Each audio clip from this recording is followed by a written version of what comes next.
Welcome back to Old School Sports and our Out of the Park Baseball 24 playthrough of the Buffalo Wings.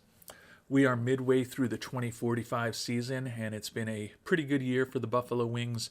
49-32 record, tied with the Nationals for the best record in the NL East and the best record in all of the National League for what that's worth.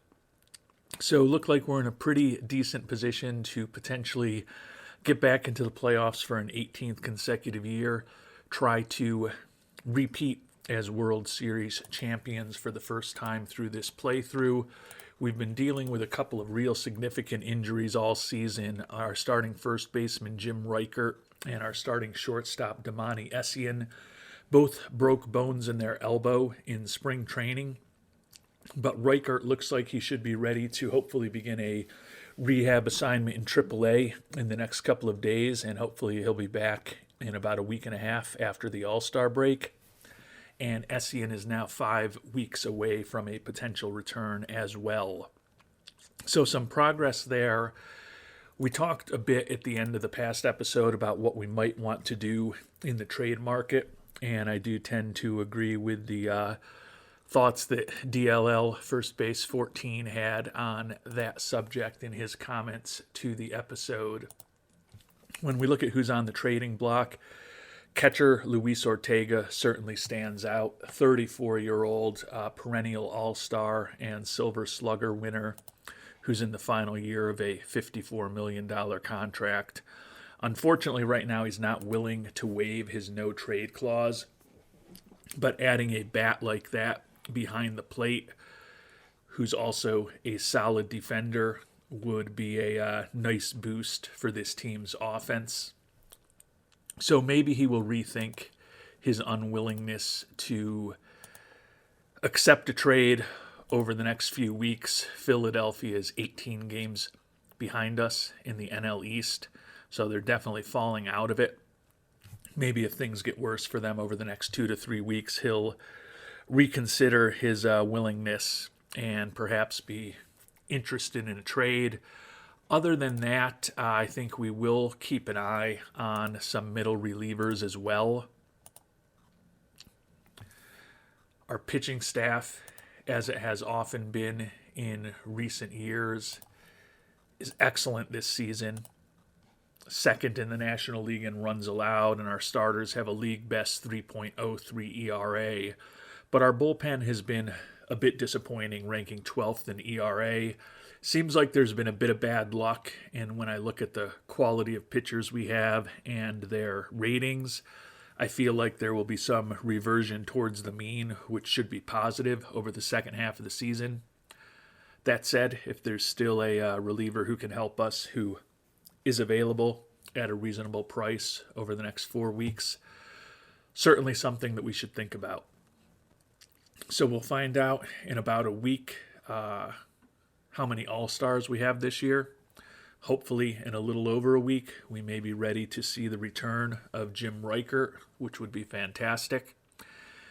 And then we'll keep an eye on whether we can maybe obtain Ortega or a middle reliever. And as Reichert gets closer to a potential return, we may also consider moving on from Luis Comadran, who we have signed for the rest of this year and next year, and then he's got a player option at age 34. And he is a guy who has been pretty brutal since we signed him to that big extension a year and a half ago. 94 WRC plus a year ago, batted just .226 with 16 homers. This year he's been even worse with a 78 WRC plus, .211 average, and 7 homers and 227 at-bats. So when Reichert's ready to come back, that could and likely will be a decision point on our roster if we don't decide to try to trade away Comadran.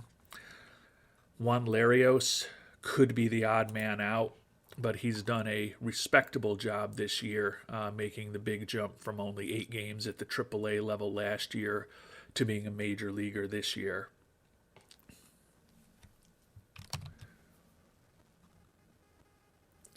And we had some mixed results for the Wings ahead of the All-Star break. We lost a 3-game series, being swept in Miami before we came home before the break and took 4 straight against Pittsburgh. So as we get to the All-Star break, we've got a 2-game lead on the Nationals for the NL East and the best record in the NL. The Nationals have been struggling a lot of late with a 2-8 record over their last 10. They've lost a couple in a row. And as we get ready to potentially make a roster decision, Reichert will likely be back after the All-Star break. He's 5 for 16 with a home run in his first 5 games in AAA Albany, so he's batting .312. League average offensive production, but basically just needed to shake a little bit of rust off. So we expect to have him back at the end of the All-Star break, so just a few days from now, and we're getting close to decision time at this point as to whether we want to send down Juan Larios or to perhaps trade away Luis Comadran. And Larios making it a difficult decision for us. Hit .500 with a homer and 7 ribbies last week. So certainly he is making a case to stay on the team. He's a lot more cost effective than Comadran as well. So going to have some interesting decisions to make. Take a look at the All-Star rosters and see how many All-Stars we have this year. Alexis Barajas, despite that 3-5 record, the perennial All-Star, back on the team once again. Floyd Auclair, our excellent stopper, also named an All-Star once again. He's having another excellent season on the mound. And Nate Ruckel, our former stopper, as a middle reliever, makes the All-Star team as well. So 3 Buffalo Wings pitchers on the team. Turning to the position players, and we were completely shut out there. So just the 3 All-Stars among our everyday player, or among our pitchers this year, Ruckel, Auclair, and Barajas, but nobody else on the All-Star team. I think that a full season of Jim Reichert next year, if he produces the way that we think he will and can stay healthy, will be pretty hard for the voters to keep off of the All-Star team in 2046. And as we peruse the trading block here, as we get ready for the All-Star game, Ortega's still unwilling to waive his no-trade clause at this point. We're now 19 and a half games ahead of the Phillies. I would say he's certainly our top target if he ever is willing to make a trade, but certainly doesn't seem like there's any guarantees that that's going to happen. Eric Barger would not be a bad bat, but quite honestly, we'd be bringing him on most likely as a utility infielder, particularly once Essien is healthy. So I don't know that there's a big need to pursue him there. Taking a look at the pitchers, though, we do have an interesting option, and it's a familiar name. David Rivera, who you may remember was the centerpiece of that big trade a while back, almost 2 years, a year and a half ago at this point, that brought us Brenton Burrill, who we ended up using in the trade that ended up bringing us Reichert along with some other assets. Burrill was, for a time, viewed as one of the top prospects in baseball. He's still the number 27 prospect in baseball, but he's 25 years old and he hasn't progressed over high A ball at this point. So I think the fact that we were able to ultimately flip him and some other talent for ultimately Reichert was a good move for us. But Rivera is now on the market. Team option for $6.4 million for next year. He's had a rough go of it in Colorado, giving up 15 home runs and a little over 100 innings the last couple of years. Just hasn't been the same type of pitcher he was with us. But he's still an Ironman, still has pretty good ratings, and think that the veteran could potentially help our pen. So if the price for Rivera is reasonable, might be somebody for us to think about bringing on board. And they're not looking much for Rivera. Looks like they're looking to get him off the books and avoid having to bring him back as a 35-year-old middle reliever next year. But with the team option, they certainly have the flexibility to not do that. But we got a lot in terms of talent for him a year and a half ago. We don't have to give up too much to bring him on this time. Tristan DeSalle, a catcher that we picked in the draft 2 years ago in A-ball and marathon. He's doing fine there, hitting .292 with 13 homers and 31 ribbies. But he's a below average defensive catcher who we question whether he's really going to ever be a competent major league bat as well. They're also willing to throw in a little bit of cash as a sweetener for us. So we're going to go ahead and complete this trade, bring Mr. Rivera on board to hopefully help stabilize our bullpen a bit. Still considering what to do with Coma Duran and still going to keep an eye on Ortega, but I feel like at the very least we've bolstered the bullpen a little bit.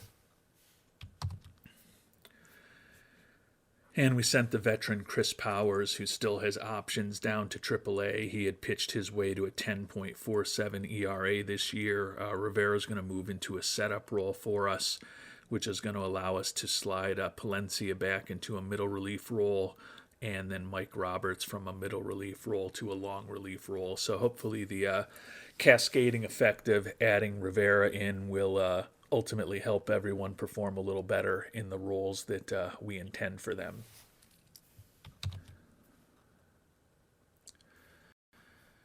And there is still some demand for Coma Duran, and he's willing to accept trades to some teams at this point.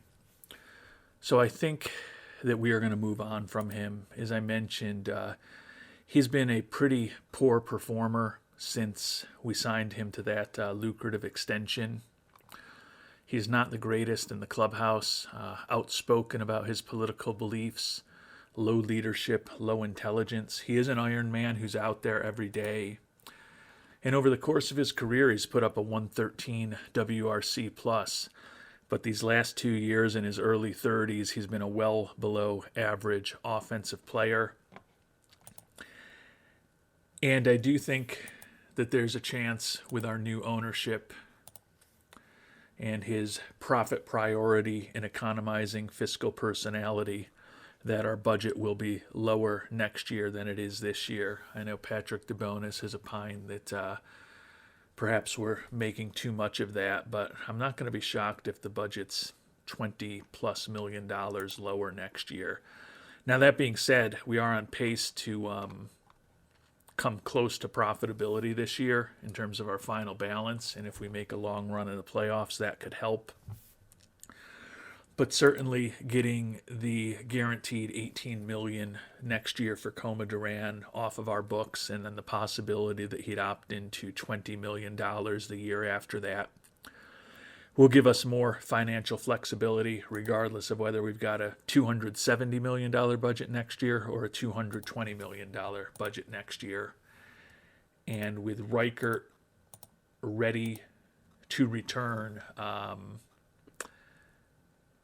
and Larios playing really well, I think I'm inclined to make a move. Most of the stuff that we're being offered in return is not that great, or it's players like Yoichi Kubota, who's got $41 million this year and next year in his late 30s, which defeats the purposes of us trying to clear some salary space.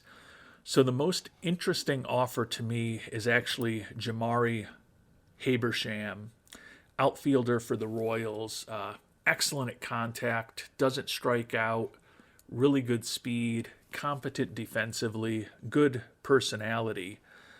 The issue is he doesn't know how to draw a walk, and he doesn't have any home run power. But he does still have an option year left if we do need to stash him in the minors this year. We could make a move with Larios if we needed to, but as I said, Larios certainly hasn't done anything to deserve going down to the minors having just won the National League Player of the Week. But Habersham, despite those concerns, is a .325 career hitter over 419 major league at-bats. Now, he's only got a .350 on-base percentage because he does not know how to draw a walk, and he doesn't hit for much power. But he's a useful-ish bat. The fact that he's a potential over 300 hitter with speed certainly gives him some value. He's a good influence in the clubhouse, and he's not making much money. And he's going to be under team control at a minimum salary for next year as well before he'll eventually get into arbitration. So although Coma Duran was supposed to be a centerpiece of this team with the moves that we've made over the last couple of years and his poor performance, I don't think he's a big part of our future. So we're going to see if we can get a little more than Habersham back for him. But I think it's goodbye to Luis Coma Duran, and we're going to be plugging Riker right into that starting first baseman role in a couple of days after the All-Star break. And Habersham is kind of the limit of what they're willing to get. They will throw in $100,000 to us, which is better than nothing. It helps a little bit on the margins if we do end up potentially trying to take on Ortega's contract, or if he ends up unwilling to waive his no-trade clause. It gives us a little bit extra money to pursue the two impossible-to-sign players that we picked in the draft this year. So every little helps. So we're going to go ahead and say goodbye to Luis Coma Duran, bring on Jamari Habersham, complete that trade. The fans not happy that Coma Duran is gone. That being said, fan interest still 100 or higher, and you can see that does open up more money for us available this year, and importantly gives us more financial flexibility next year as well. And we've now simmed past the All-Star break, so it's decision time as to how we're going to open up a roster spot for Mr. Reichert. And we're actually going to send Juan Larios down a week after, or just days after, winning National League Player of the Week. He's put up that 117 WRC plus and 1.3 WAR for us. But he is a guy who still has option years left. Habersham, as we talked about, also has option years left. But with Kansas City this season, he's been a more effective offensive player with a 136 WRC plus and a 2.2 WAR. I think Edgar Canales may be my least favorite of these three guys for the long term. Canales, though, hitting 287 with a 111 WRC plus for us this year off the bench. But Canales is older and out of option years. Now he's set to make $3.6 million next year. So to me, it's very conceivable that we move on from Canales in the offseason and have Habersham and Larios fighting for perhaps one starting spot and a utility outfielder spot next year. But right now, we're going to send Larios down to AAA, get him a little bit of extra seasoning, and that will allow us to bring Riker up. He's played a couple more games down there, and even more productive now. Has the batting average up to 364 with a couple of homers and 22 at-bats, 176 WRC plus. And Reichert's going to plug right into that first base role that has been vacated by our trade of Luis Coma Duran. So taking a look at our updated rosters following the trade away of Coma Duran and the demotion of Larios, Habersham's going to take over as our number 2 hitter against right-handers, playing right field, which is where Larios was. And Reichert's going to take over as our cleanup hitter and our first baseman. And then Reichert's also going to be our cleanup hitter and first baseman against left-handed pitching. And that ended up sending Tim Boston to the bench, who's not particularly effective against left-handed pitching, but given that we had a excess of left-handed hitters when both Larios and Coma Duran were on the team, he ended up being in the lineup, so hopefully that helps strengthen our lineup against left-handed pitching as well. We'll see how the team performs over the next few weeks.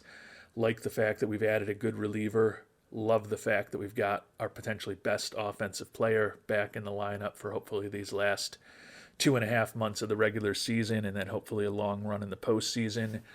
And feel like with the addition of Habersham, we've added another interesting player into our roster, or onto our roster, more accurately.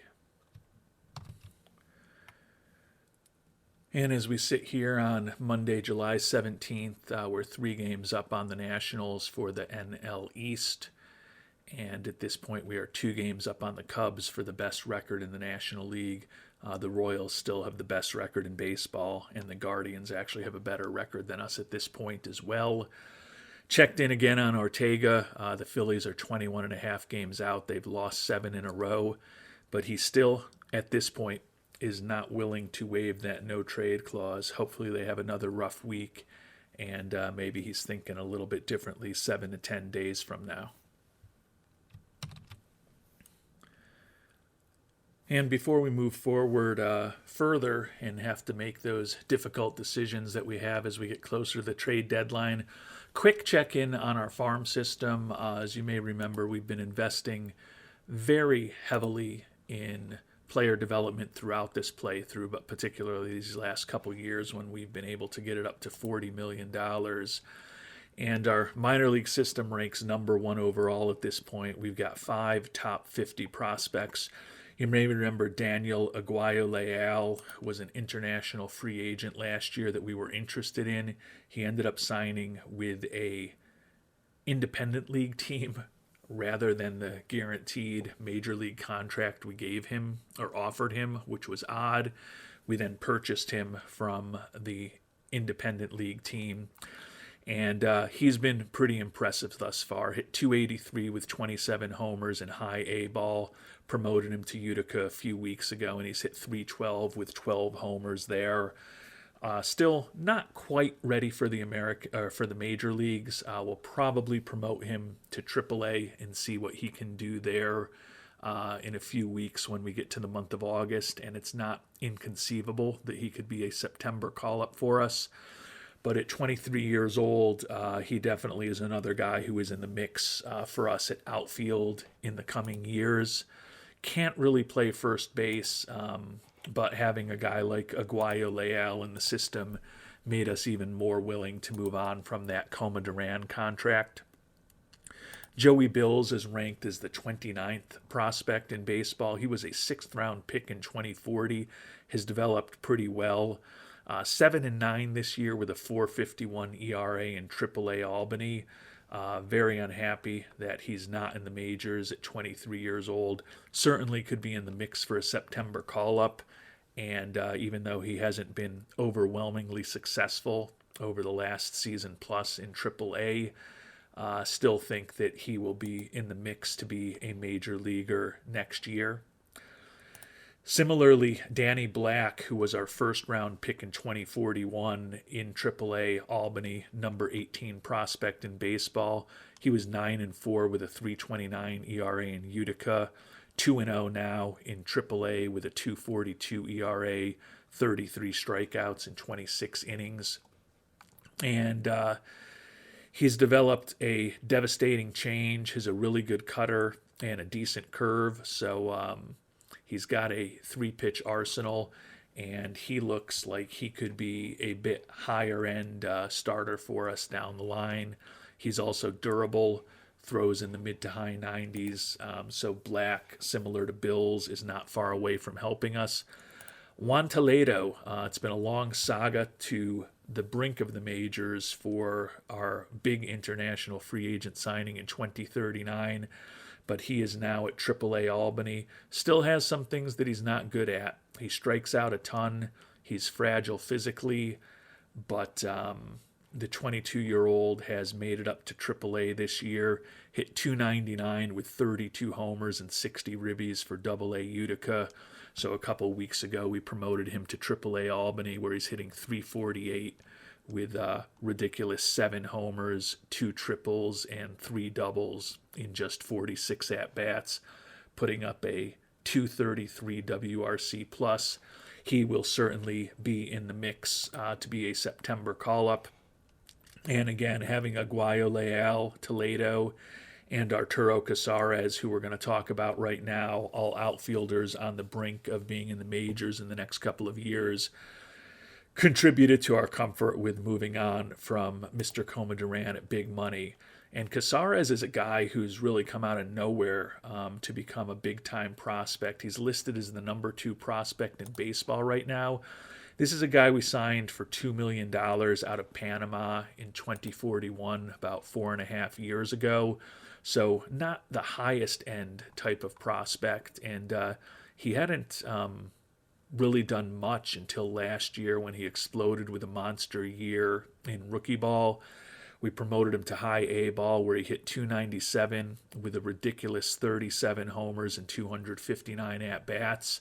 A couple weeks ago, we promoted him up to Utica, and he's also hitting .297 there with 4 homers and 37 at-bats.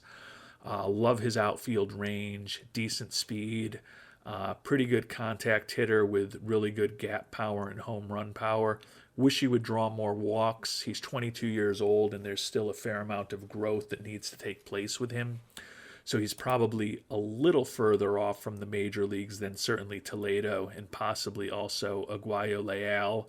But really like the young pitching and the young outfielders that we have that are not too far away from helping us at the major league level. Check in on one other guy, Josh Fuchs. We've been playing him at second and third this year, even though we do view him as potentially our shortstop of the future, just trying to get him as versatile as possible defensively in case we end up having a Gold Glove caliber infield with other players besides him going forward. The Clarksville Fox, the bat is the question with him.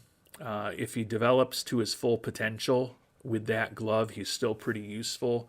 But honestly, he hasn't made a lot of progress this year, hitting .240, 12 doubles, 10 homers, and 275 at-bats in AA Utica, 91 WRC+, so he's been a below-average offensive player. Still has put up a 2.1 WAR thanks to that excellent glove. Like the high work ethic, think that ultimately will hopefully help him develop to his full potential. But you can see here, he had 40 contact at the start of the year. That's where we think he is now. He had 40 power at the start of the year. That's where we think he is now. He had 45 I at the start of the year. That's where we think he is now. His defense has gotten even better, but he just is not realizing much of the potential that we think he has, which is probably not an incredibly positive thing to be happening.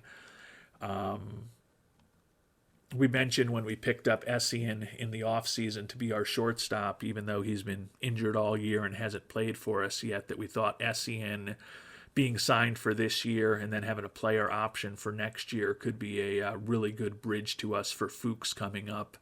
I think right now at this point, particularly with the fact that we traded away Coma Duran and his contract, our hope would be that Essien would opt into his contract next year, which would allow him to be our starting shortstop again next season, and then hopefully enable us to have Fuchs in AAA all of next year and get him a little more competent and developed as far as his bat before we need to bring him up to the majors.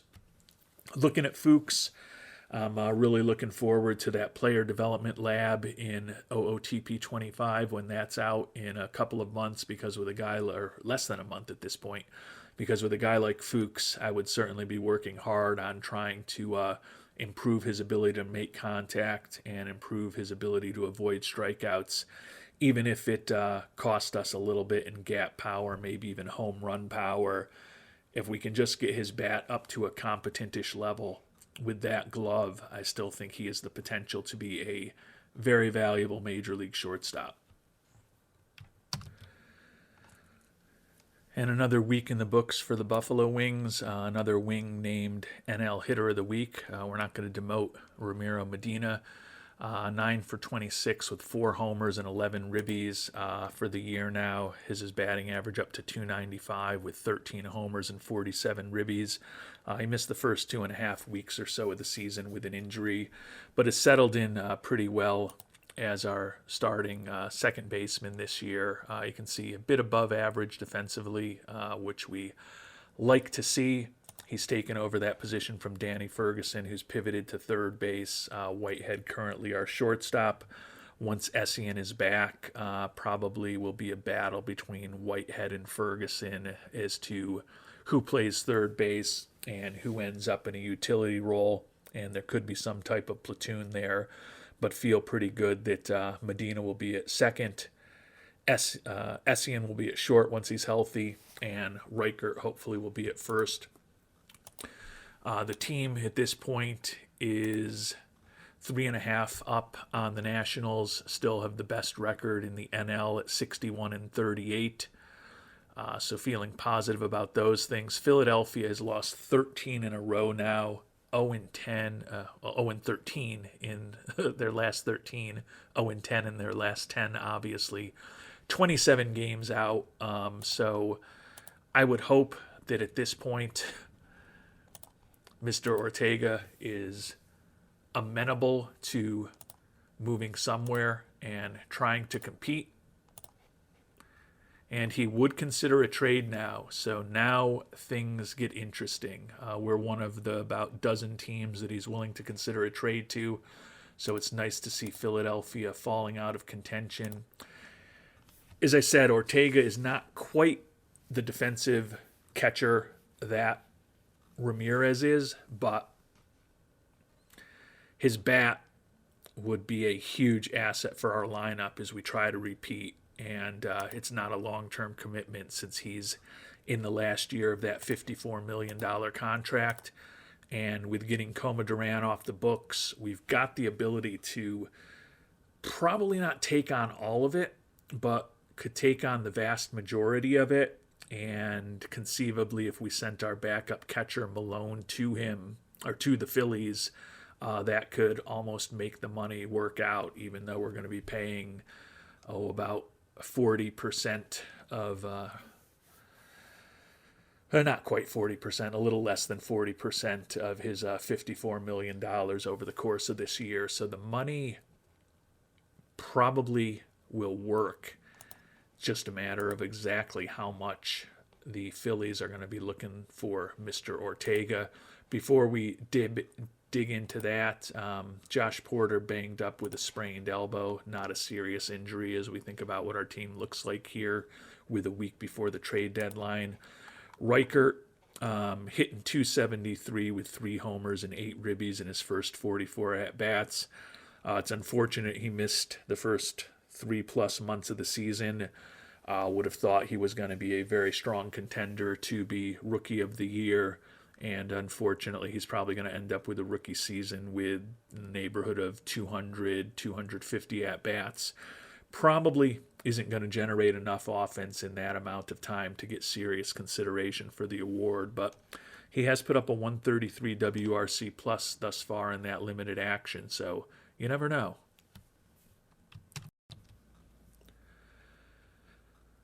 And not surprisingly, the Phillies are looking for one of the top players on our team or one of the top handful of prospects in our system straight up for Mr. Ortega. They want our starting catcher, Ramirez. I still think I'm inclined to bring Ramirez back next year, so I might see what they think about Chris Malone, who's a former All-Star, only 28 years old. He's set to make over $6.5 million in arbitration next year, which is getting a little pricey for a backup catcher for us. They're also willing to take Jeff Frikowiak, who I know it was mentioned in the comments a couple episodes ago that he's a guy that we should consider shopping this off-season. Don't think he's going to be as high end as some of the pitchers we just talked about, like Bills and Black. So even though he was a first round pick of ours in 2039, he's had some problems staying healthy, out again with the torn meniscus, already fragile in terms of his injury proneness. I don't necessarily want to give him up quite yet, but I don't think I would let that get in the way of a contract or bringing on Ortega. I think even though Ortega is just a 2+ month rental, hopefully a 3+ month rental with a long run through the playoffs, if we can't piece something together that's a little friendlier to me than one of the top prospects or top players on our team, I'd probably be willing to give up Frack for Ortega at this point, given that Frack is 24 years old and, as we said, fragile physically. And best case scenario, I see him being a 4th or 5th starter right now. I think he could be a good solid 4th or 5th starter, but I don't think I'm going to let that prevent me from bringing on a perennial silver slugger at catcher who's competent defensively, who would really provide a big boost for our offense in a year that we are all in on trying to win. And trying to build a deal around our backup catcher, Chris Malone, who, as we've talked about, is competent defensively, above average defensively. He's been an all-star before we picked him up in 2043 with Seattle, won the World Series with us last year, and he's been certainly a good solid backup for us, but they don't have a lot of interest in him. It only adds a couple more players to the list of guys to get the deal done. Dan Bueno is the number 97 prospect in baseball. We could put him into the deal instead of Frack now and get it done. I don't generally love players with below average movement and below average control, but Bueno still has potential off the charts stuff. He's a lefty who throws incredibly hard.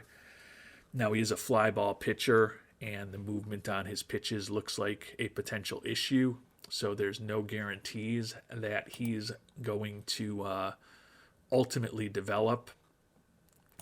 But I think that there's a chance that he's a really high-end guy, where I don't know that I think that about Frack anymore. At 24 years old, fragile, throwing in the mid-90s.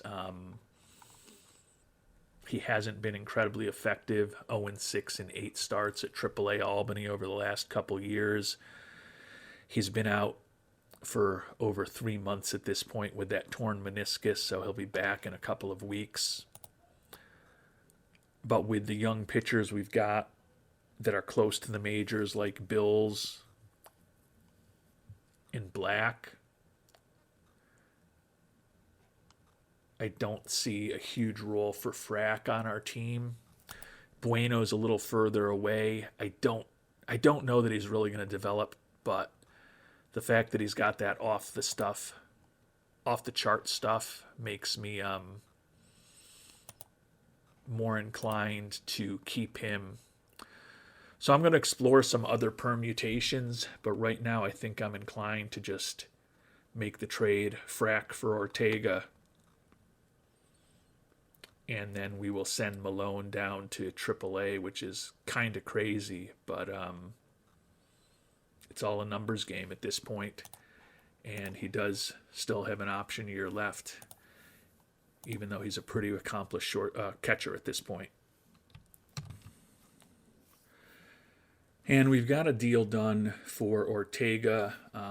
We've had to change a few things to get it done, which I'll talk about now, but we're getting them to keep 70% of his salary. So given that he's making $54 million, still going to be a significant impact. We're still going to be spending over $6 million on him this year. But that will keep money free for us to perhaps go after one or two of the impossible to sign players that we drafted, which is positive. We do have to give up Frack, but as I talked about with the young pitchers we have on the way and already on the roster, I don't see him being much more than a 5th starter for us. And then we also have to throw in Ken Davenport, a guy we picked up in a trade with the Yankees about a year and a half ago. He's really just organizational depth for us at this point. We did promote him to Utica a couple of weeks ago, and he's been really good there, but don't see him being a big-time pitcher. The weird thing is that Chris Malone refused. I checked on this before making the trade because I didn't want to box myself into a corner. And although Malone has options, he refused to be assigned to AAA Albany. He refused to be demoted. So we actually demoted our starting catcher, Juan Ramirez. He's a little younger, and he was willing to go down there. And at least we'll be playing Ramirez every day over the next month plus till we get to September call-ups, and he'll be back. So by the time we get to the playoffs, we should have Ortega and Ramirez on the team, which is what we want for the playoff roster. But right now, Malone will still be the backup at the major league level, and Ramirez and his great defense will be our everyday catcher in Albany for the next 5 weeks or so until we presumably call him back up in September. And as I said, when we get to the playoff roster, we'll be able to leave Malone off. So I think it'll all work out.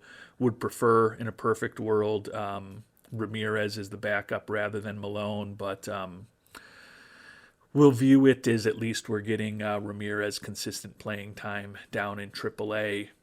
And that'll still, since Malone wasn't included in the trade, and we know we'll be moving on from Ortega after this year, at least we've got the option, if we decide it makes sense, to bring back both Ramirez and Malone next year. Again, I think Malone's getting expensive as a potential backup, but we'll worry about that in the offseason. Right now, I'm pretty excited that we're adding one of the top catchers in baseball into our roster. And I think that Ortega's bat is really going to help lengthen our lineup and hopefully help us generate a lot more offense over these last couple months of the season. So we're going to go ahead, say goodbye to Frack after several years in our organization, and welcome Luis Ortega as our new starting catcher. The fans are ecstatic that he was brought on board. Certainly a major acquisition here a week before the trade deadline for the Buffalo Wings. And with the addition of Ortega and the fact that they kept 70% of his massive contract, we've still got over $16 million to spend. So we're going to continue to peruse the trade wire over the next week. Hopefully, knock on wood, there won't be any serious injuries. But if we do have one over the next week or so, we've got the flexibility to bring on a pretty high-end player. The question is just whether there's any real high-end players available. The trade block itself is not necessarily incredibly fulsome at this point. A lot of first basemen and corner outfielders, which is not a big need for us with the talent we have there. Jaheim Lawal, a guy who we've looked at the past few seasons in both free agency and the trade market at time, back on the trade market. He could be interesting, would certainly be an insurance policy for us in the final year of his contract. Pretty solid defensive player. He would give us a little bit of insurance against Ferguson and Whitehead being ineffective. As I said, Medina is the second baseman, and Essien will be the shortstop unless something very strange happens injury-wise. But Lawal certainly could be viewed as a potential upgrade over Whitehead or Ferguson if we kind of continue going all in on this season. And we could also just send Steve Nicol down, but Nicol's going to be down anyways once Essien is ready to go. So we still would have a decision to make. But it's something to think about. If the price is low, Essien's still 2 weeks away. So there's probably a way to make this work. Nicol would go down for Essien, but if there's no injuries, it might mean that we would need to send a Ferguson or a Whitehead down Ferguson still has 2 option years left, so that would be easy. I think I'd prefer to maybe send Whitehead down, and he's actually got 3 option years left at this point. Also, I wasn't expecting to see that, but he's been in the majors at this point from when he was pretty young and kind of first eligible to be on the 40-man roster. So we do have some options there. Whitehead's had a pretty productive season for us with that 111 WRC plus as our starting shortstop, even though he's not as good defensively as certainly Essien or even Lamal. But Ferguson's kind of had a rough year, 227 average, 90 WRC plus. Might be something for us to keep our eyes on over this last week before the trade deadline. Lawal also gives us a little bit of defensive insurance if Essien ends up hurt again. We kind of found out last year in September that Fuchs' bat was not quite ready for the majors, and we know that now by the way he's playing in Double-A. Might as well at least look and see if they're looking for a crazy amount for Lawal. I don't think they would be. He's making $19 million a year. He's 31 years old. He's fragile physically. Similarly, I'm sure some of you noticed that Ortega was fragile physically, so we've actually got him below 80%. We're just going to rest him, which is likely going to mean a little extra playing time for Malone as the backup catcher. But we're fine with that. The goal is to just ensure that he's healthy and ready for the playoffs. Yeah, they're looking for a lot for Lawal. Given that he's mostly an insurance policy for us, I don't know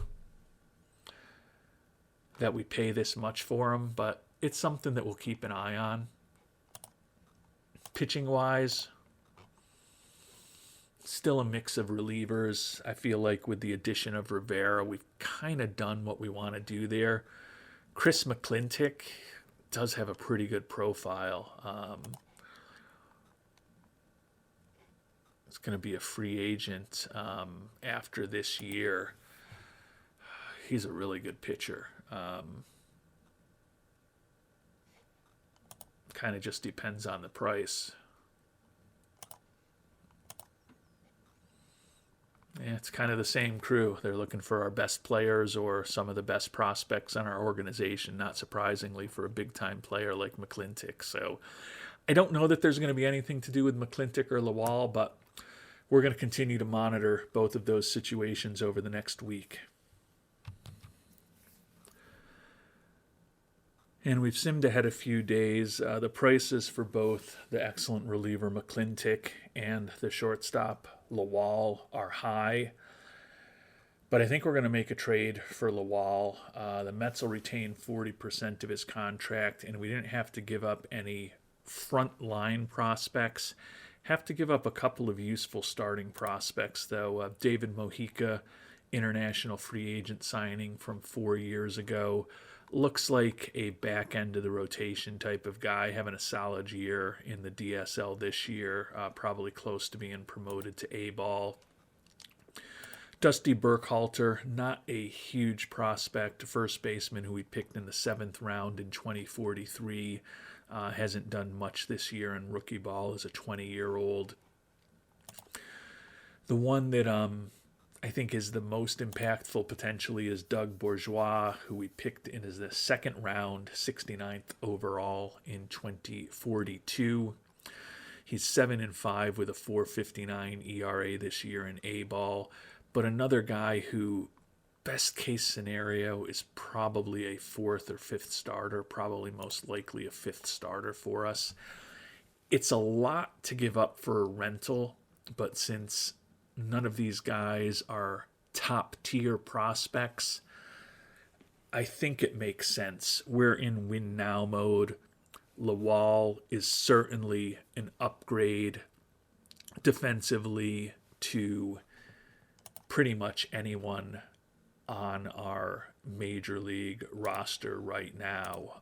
As I talked about, we'll likely send down nickel for him now and it's conceivable that Whitehead or Ferguson would be sent down in a few weeks once Essien is ready. But Lawal also does give us some insurance at shortstop if Essien just is not healthy or he ends up suffering another injury. We're a team that's win now, and Lawal with that 70 infield range plays shortstop for us now over Whitehead, and he could conceivably be our starting second baseman if we wanted to pivot Medina back to third base at some point. That 70 infield range and 70 turn double play rating. And as a second baseman, I think Lawal's probably a borderline Gold Glove type guy. Not the most incredible bat in the world, but although Whitehead has been good this year, and Lawal's been very bad this year with the 186 average, I don't know that we necessarily turn the starting job over to him today, but he does give us a little bit of insurance with a better glove in the infield if Essien is not ready or ends up having another injury. I got a new scouting report on him just a couple of days ago. I look at decent contact, decent gap power. I think he's probably got somewhat unlucky this year to be so unproductive, and a 251 BABIP certainly indicates that might be the case, unless he's just such a weak slap hitter at this point that the balls are very easy for infielders and others to handle. But given that we're not giving up anyone who is a big-time member of our future, I think we're going to make this trade. Welcome to the team, Jaheim Lawal.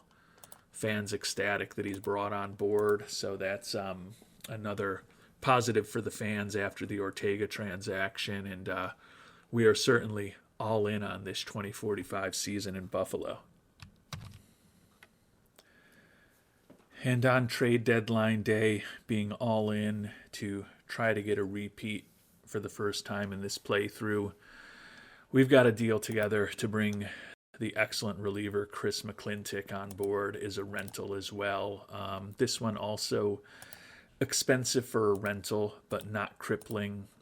We do have to give up our backup catcher, Chris Malone, which I don't love.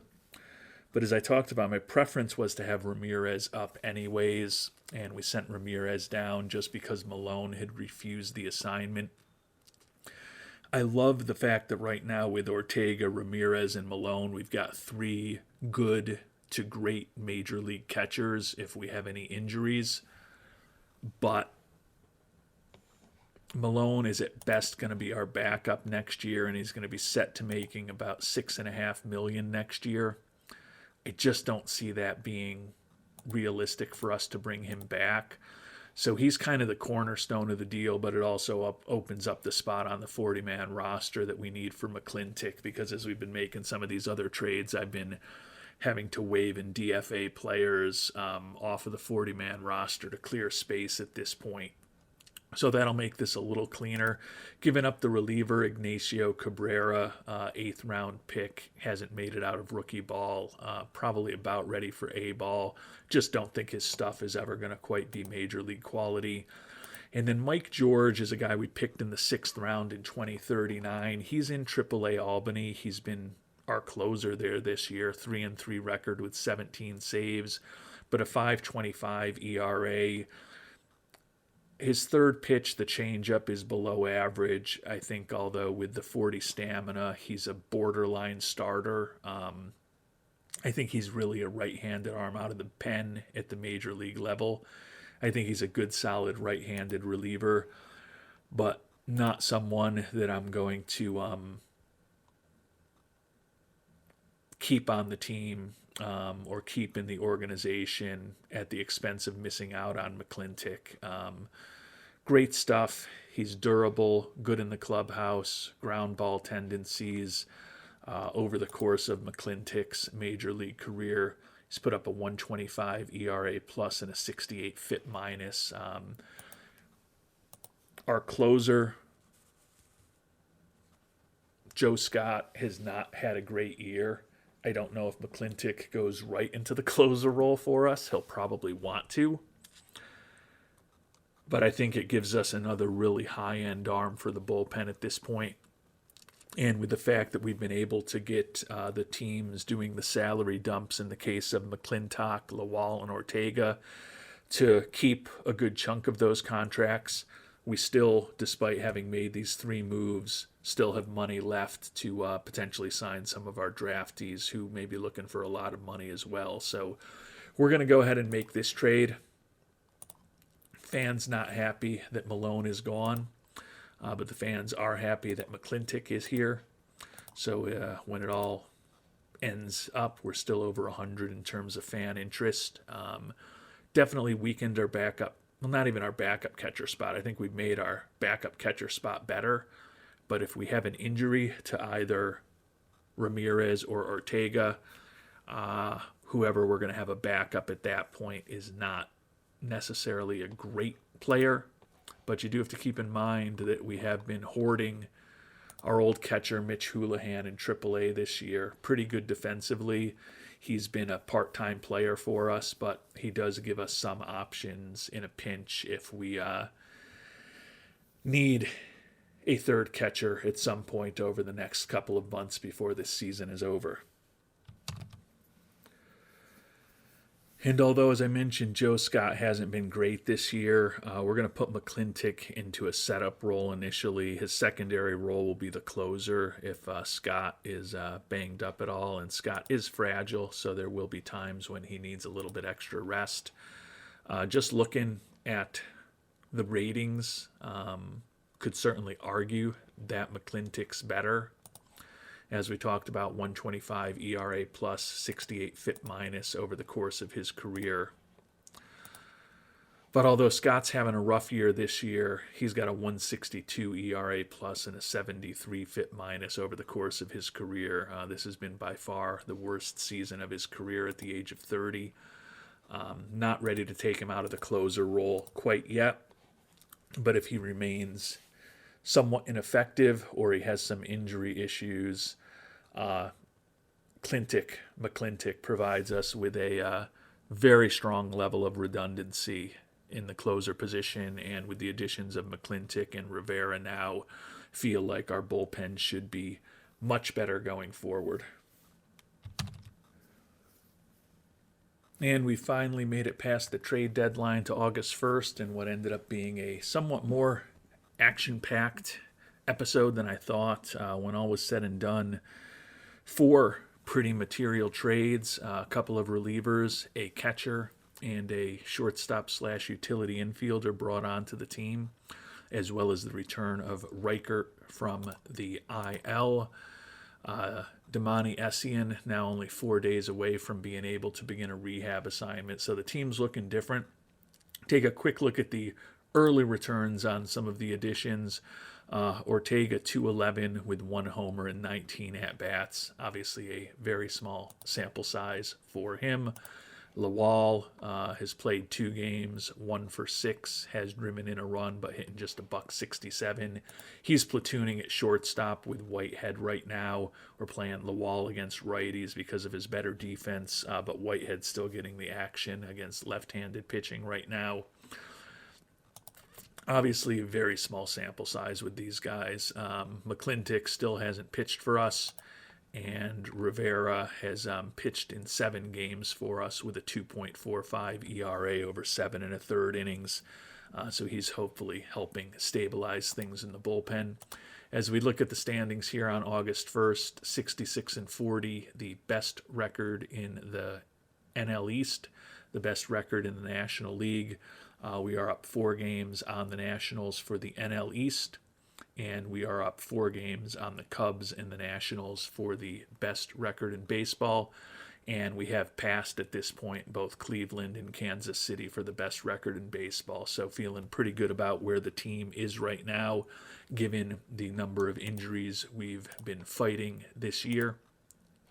Taking a look at the team statistics, 66-40 is the record, and that's below our 69-37 expectations. 18-9 in July, and we are now first in the National League in runs scored, first in the National League in runs allowed.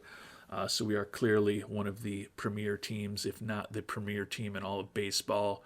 And I think with the additions that we've made, as well as the pending return of Essien, hopefully in a couple of weeks, we're going to be considered one of the favorites to win it all this year. And as I mentioned, we've done some cool things in this Buffalo Wings playthrough. As I talked about at the top of the episode, we're closing in on an 18th consecutive playoff season. But although we've won 4 World Series titles, we're still yet to repeat. So as we get in the late stages of this long-term playthrough that we've been doing for close to a year now, with OOTP 25 looming, one thing that we haven't done this year in this playthrough is win back-to-back World Series championships, and feel like we've done everything possible approaching the trade deadline and even in last off season to put ourselves in a position to hopefully get a repeat this year. And we'll find out how the rest of the regular season goes and whether we can keep this team healthy and ready to make some noise in the playoffs in our next episode. Until then, thanks so much for watching, and hope you have a great day.